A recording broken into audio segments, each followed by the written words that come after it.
Jail camp के केंद्रीय उपाध्यक्ष देवेंद्र नाथ महतो आज राज्यपाल संतोष गंगवार से मिले। इस दौरान उन्होंने राज्यपाल संतोष गंगवार को झारखंड में सीएनटी एक्ट और एसपीटी एक्ट से आच्छादित जमीनों की लूट का मामला राज्यपाल को बताया। उन्होंने राज्यपाल को अवगत कराया कि सीएनटी से आच्छादित जमीनों का भूमाफिया लूट कर रहे हैं, पूंजीपति ऐसे जमीनों पर कब्जा कर रहे हैं और स्थानीय प्रशासन को सूचना देने के बावजूद उस पर एक्शन नहीं होता। चूंकि राज्यपाल 5वीं अनुसूची के जो जिले उन जिलों के कस्टोडियन होते हैं, झारखंड जैसे राज्य में सबसे शक्तिशाली राज्यपाल ही होते हैं, तो राज्यपाल से ऐसे मामलों में हस्तक्षेप कर ऐसे मामलों में त्वरित तौर पर संज्ञान लेने का उन्होंने रिक्वेस्ट किया है। राज्यपाल से मिलने के बाद देवेंद्र नाथ महतो ने क्या कुछ कहा मीडिया से, हम आपको पूरी का पूरा उनका बयान सुना देते हैं। आज महामहिम राज्यपाल महोदय जी से मुलाकाती का विषय बहुत गंभीर मामला है। जो लड़ाई जमीन बचाने का धरती आबा भगवान बिरसा मुंडा जी ने शुरुआत किया था और धरती आबा का उलगुलान के परिणाम स्वरूप यहाँ के जमीन का सुरक्षा कवच के रूप में सीएनटी एक्ट 1908 बना, 1949 में एसपीटी एक्ट बना। लेकिन दुर्भाग्य जमीन को बचाने को लेकर के लगातार कई नियम कानून है, सुप्रीम कोर्ट का आदेश है, बहुत सारा फैसला है, उसके बावजूद यहाँ जो पूंजीपति वर्ग है, विशेष रूप से झारखंड का सीएनटी एक्ट एसपीटी एक्ट सुरक्षा कवच होने के बावजूद यहाँ लगातार जमीन का गलत तरीके से, अवैध तरीके से, गैर कानूनी तरीके से अधिग्रहण किया जा रहा है और एक साजिश के तहत राजधानी रांची के आसपास इलाकों में जो किसान के पास जो बहुत अथाह जमीन खेतीबाड़ी के लिए हुआ करता था, अब धीरे धीरे साजिश और षड्यंत्र के तहत उसको भूमिहीन कराया जा रहा है। हम लोग ने महामहिम राज्यपाल जी को ध्यान आकृष्ट कराया है। बीआईटी मेसरा के द्वारा जो जबरन पुलिसिया लगा करके जो हेलीपैड क्षेत्र को घेराबंदी किया जा रहा है, जो कि बीआईटी मेसरा के अनुसार 1964-65 में जो 281 जमीन अधिग्रहण का बात बताया जा रहा है, जो कि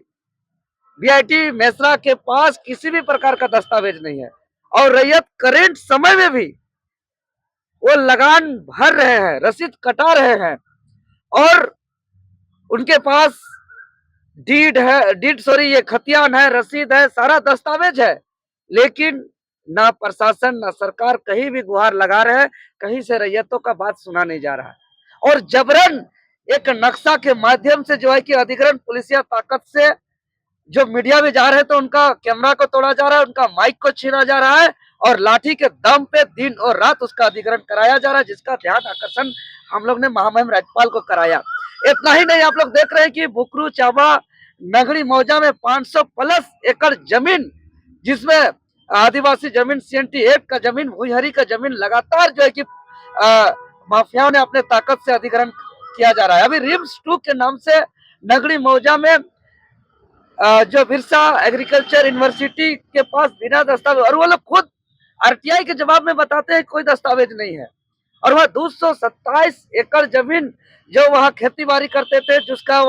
जिससे उनका भरण पोषण होता था, उसको गलत तरीके से, अवैध तरीके से जो है कि पुलिसिया डांट लगा करके, वहाँ ब्रैकेटिंग लगा करके, वहाँ पुलिस का कैंप बैठा करके छावनी में तब्दील करके जो है कि उसका जबरन अधिग्रहण किया गया रिम्स 2 के नाम से, जबकि सरकार का कई खाली जगह है, वहां पे रिम्स 2 नहीं बनाया जा रहा है। ऐसा स्थिति आ गया है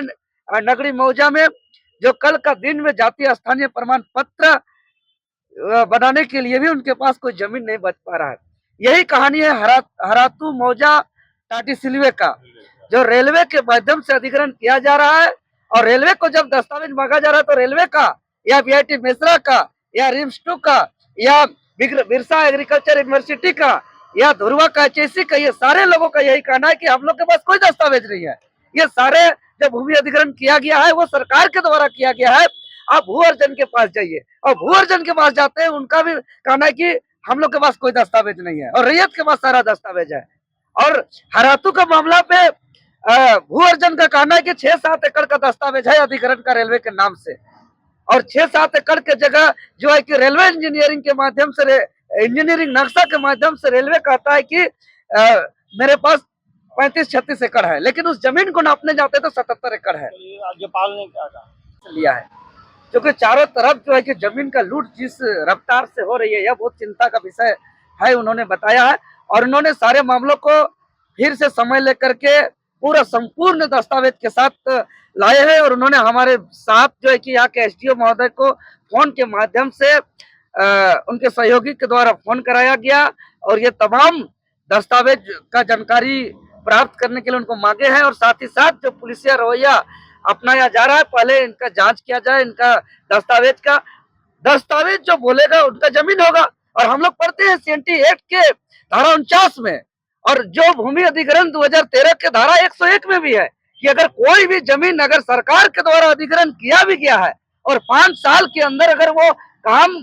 शुरुआत नहीं की गई है और 12 साल के अंदर उस काम को पूर्ण नहीं किया गया है, तो वो रैयत को वापस होगा, रैयत का हकदार होगा उस जमीन का। यह नियम है, कानून है। लेकिन यह संविधान का धजिया उड़ाया जा रहा है, नियम कानून का धजिया उड़ाया जा रहा है। और हम लोग झारखंडियों के लिए जमीन बचाना जो है कि परम आवश्यक बन गया। जमीन को बचाने के लिए हम लोग लड़ेंगे। और अगर अभी हम लोग का जमीन नहीं बचेगा तो राजधानी रांची के अंदर जमीन बचाओ यात्रा कभी नगरी से निकल करके आएगा, कभी बीआईटी मिश्रा से निकल करके आएगा, कभी टाटी सिल्वे हरातू से निकल करके आएगा, तो कभी चामा बुकरू से निकल करके आएगा, तो कभी जो है कि धुरवा से निकल करके आएगा। और हम लोग जो है कि जमीन बचाओ का यात्रा चारों तरफ रांची में देखने को मिलेगा। और हम लोग जो है कि जमीन बचाने का एक आर पार का लड़ाई जो है कि जो लड़ाई बिरसा मुंडा के समय लड़ा गया था, फिर से जमीन बचाने को लेकर के एक जोर शोर से लड़ाई लड़ने की आवश्यकता है इस राज्य के अंदर। अगर खबर पसंद आए तो आप QR स्कैन कर दें हमारा साथ। आपका एक छोटा आर्थिक सहयोग है हमारा बड़ा हौसला। द भारत मित्र, बुलंद भारत की बुलंद तस्वीर।